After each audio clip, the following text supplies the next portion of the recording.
ത്രിയേക ദൈവത്തിൻ്റെ തിരുനാമത്തിന് മഹത്വം ഉണ്ടാകട്ടെ. കർത്താൽ പ്രിയ സഹോദരങ്ങളെ, വേൾഡ് ടു വേൾഡ് ടെലിവിഷൻ്റെ ആഭിമുഖ്യത്തിൽ നടത്തപ്പെടുന്ന ബൈബിൾ ക്രൗൺ പ്രതിദിന പ്രശ്നോത്തരിയിലേക്ക് നിങ്ങളെ എല്ലാവരെയും കർത്തൃനാമത്തിൽ സ്വാഗതം ചെയ്യുന്നു.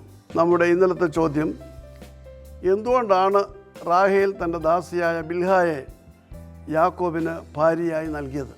അതിൻ്റെ ഉത്തരം, റാഹേൽ വന്ധ്യയായിരുന്നതുകൊണ്ടാണ് തൻ്റെ ദാസിയായ ബിൽഹായെ യാക്കോബിന് ഭാര്യയായി നൽകിയത്.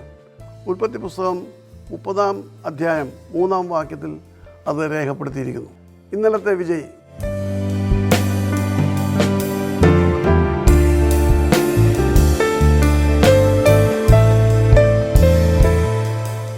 ഇനിയും ഇന്നത്തെ ചോദ്യം, യഹോവ ഭക്തി ജ്ഞാനത്തിൻ്റെ ആരംഭമാകുന്നു എന്ന വാക്യം ബൈബിളിലെ എത്ര പുസ്തകങ്ങളിൽ രേഖപ്പെടുത്തിയിരിക്കുന്നു?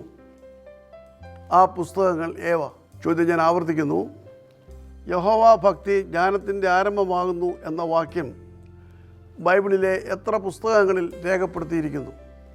ആ പുസ്തകങ്ങൾ ഏവ? ഉത്തരങ്ങൾ വേഗം കണ്ടുപിടിക്കൂ. കർത്താവ് നമ്മെ അനുഗ്രഹിക്കട്ടെ. താഴെ കൊടുത്തിരിക്കുന്ന വാട്സാപ്പ് നമ്പറിൽ നിങ്ങളുടെ ഉത്തരങ്ങൾ അയയ്ക്കുക.